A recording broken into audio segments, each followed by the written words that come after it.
So, welcome to the Secure Dynamics TechCast. With me, I have Brian Kelly. Brian is the director of cybersecurity program at EduCause, and I'll let Brian talk a little bit about EduCause. But he's also been a former CISO and cyber ops officer in the United States Air Force. Welcome, Brian.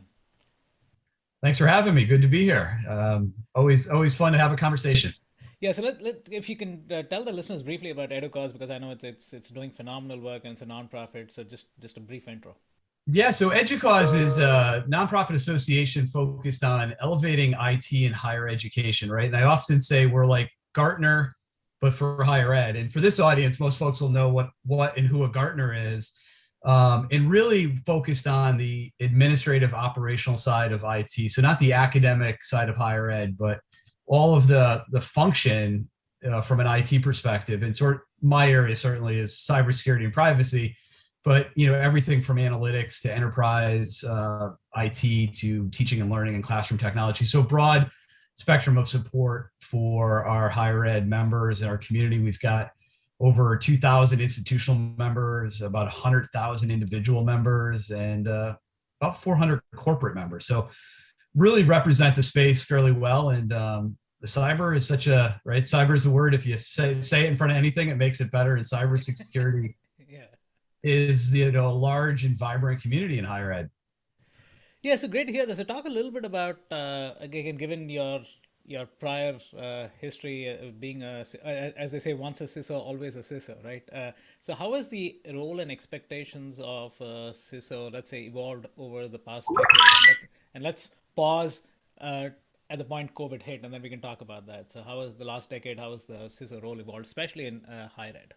Yeah, and I think that that interesting. The pause is sort of the last decade got us as a CISO to be ready for that sort of transition when we get to COVID. So I didn't coin the term. I think I first heard this from David Sherry, who's the CISO at Princeton University, and the culture within higher ed CISOs over the last decade was to sort of change from being the office of NO, no, you can't do that, to the office of KNOW, and let's know what you're doing.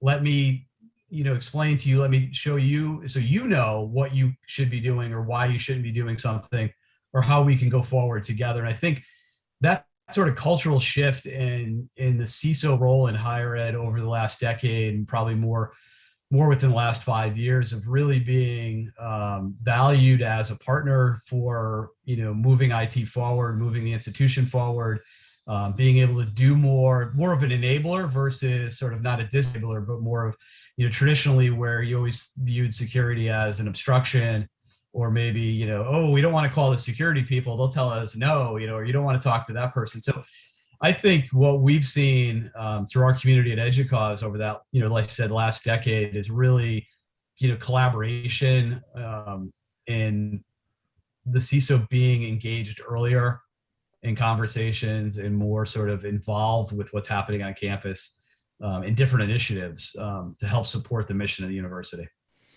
Got it. And then, and clearly, I mean, every aspect of society and industry has been hit by COVID, right? But especially K through 12 and community colleges, those that, and you mentioned Princeton, right? I think if you ignore the bigger ones, which have the depth and the breadth, right? If you talk K through 12 and community colleges in particular, how have the CISOs dealt with this kind of multiple whammy that have hit them all at the same time?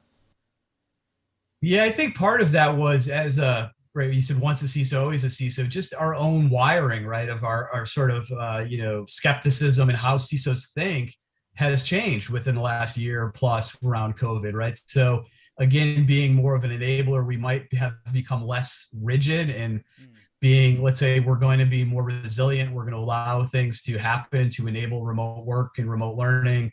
And then we're going to sort of go back and secure that, or we're going to figure out how to secure that as we're doing it, and not say we can't go forward with that until we address these security or privacy concerns. So I think,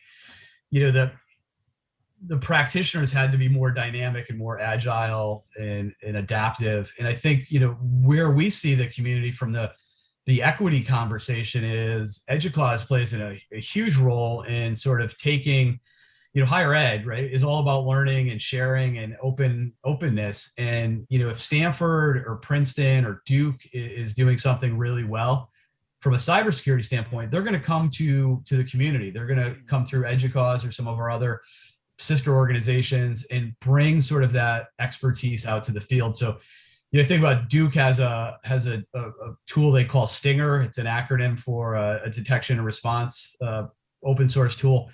They've really been working to make sure that smaller schools around Duke have access to it. They know how to deploy it. They know how to maintain it.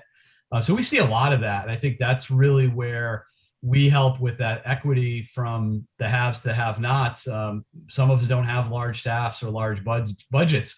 So, EDUCAUSE, that's sort of my role. And Daniel Elliott, who was at NCSA and he's now at NCCOE, used to talk about being a collector and a connector of dots, right? And I think that's really what, my role and Daniel's role when he was at NCSA is really to know and listen for who's doing something really well and help amplify that and bring it out to the community so that we can all benefit from it. Got it. So one final question, right? If there was one thing that you would expect or you want from, let's say, three communities. One is the vendors, cybersecurity vendors, regulators, and then practitioners. You already talked about lots of changes that are happening, but if there's one thing that you would expect from each of these that would make the world a safer place for these institutions, what would that be? Wow, that magic wand, right? I think from a vendor, from a solution provider perspective, is really understanding the higher ed vertical, and we're starting to see that. We're getting more sort of targeted understanding and guidance from them. A lot of times you can't sell at the same price point or the same solution that you would to Raytheon or CVS or a large pharmaceutical. Higher ed's a different market, and I think understanding what our needs are and how to service us is important for the solution providers. And then as a community, right, we talk a lot about community, the community of practitioners having a solid unified voice and what we want from those vendors. The policy and the political side, I have my colleague Jarrett Cummings in our federal relations, our policy office in DC. He's in that every day. I feel for him, and most of his conversations are now around cyber. We talked a little bit about the digital divide and sort of the remote learning and the impact that's had not only on higher ed but K through 12s and students that might not have access to technology. And Jarrett spent a lot of time working on that, but also around cybersecurity and privacy policy. So, tracking, is there going to be national legislation for privacy? Where are we with federal student aid? Our listserv here at EDUCAUSE over the last 2 weeks has been blowing up with conversations around 800 171 compliance as it moves sort of outside the federal student aid systems and sort of follows that data across your campuses and what that means for our institution. So guidance, collaboration, when we think about, sort of that three-legged stool, vendors have a great view outside of higher ed, right? So they know trends, they know vulnerabilities and threats and things that are happening that are more broad than what we see. So they have a wealth of knowledge. The federal partners have a wealth of knowledge. They don't always want to share that. They always want to ask us for things, but they don't want to share. So the more we can focus on collaboration across sort of those three areas, the political side, the policy side, your practitioners, and then our solutions providers, we need those solutions. We can't live without them. But we want them to come to us with solutions and not asking, hey, what problems do you have today that we can solve, right? Say, hey, listen, I understand higher ed. We've worked with these other peer institutions, and we think what we can do can help you, right? I think that's a great starting point for solution providers. Got it. Great conversation again. Thanks for the amazing work that you're doing again for this much deserved community. Again, thanks for your time, Ryan. Yeah, anytime. Appreciate it.